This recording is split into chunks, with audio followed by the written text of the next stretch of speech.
Good evening, and thanks so much for staying with us. I'm Liz Bishop. And I'm Cody Holyoke. Tonight, Connecticut mental health officials released a new study surrounding the terrifying school shooting at Sandy Hook Elementary, which was nearly 2 years ago. Yeah, it explains where some experts believe that mental health programs missed opportunities to intervene and overlooked places to make improvements. Brandon Lewis looked into services available here in our area, and he joins us now with more. Brandon, what did you find?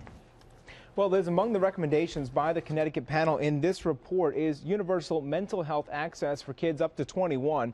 It's similar to programs that are in our schools and are slowly rolling out, and depending on where the legislature wants to go. When it comes to mental illness in the classroom, it's up to districts to determine how much of an emphasis they want to place. Recently, more districts have worked to boost staffing and try to reduce the stigma that still hangs over treatment. There is still a lot of stigma attached to children, adolescents. You're going to see a therapist, you're crazy, or there's something wrong with you, instead of, this is just a place where you can come and talk.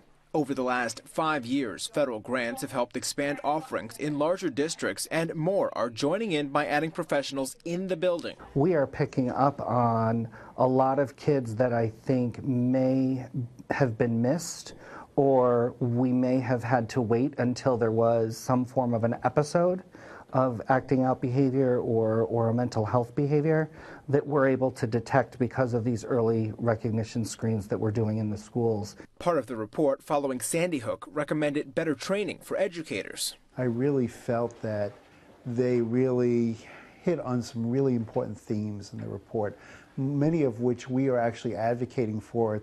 Next year, the state legislature will see a bill that would add mental health into existing classwork. The reality is that 1 in 5 kids have a mental health diagnosis, much like 1 in 5 adults do. So to better understand what's going on in an individual's life, you have to educate and you have to inform. And I think one of the ways to do that is to make sure that there is mental health education as part of health curriculums.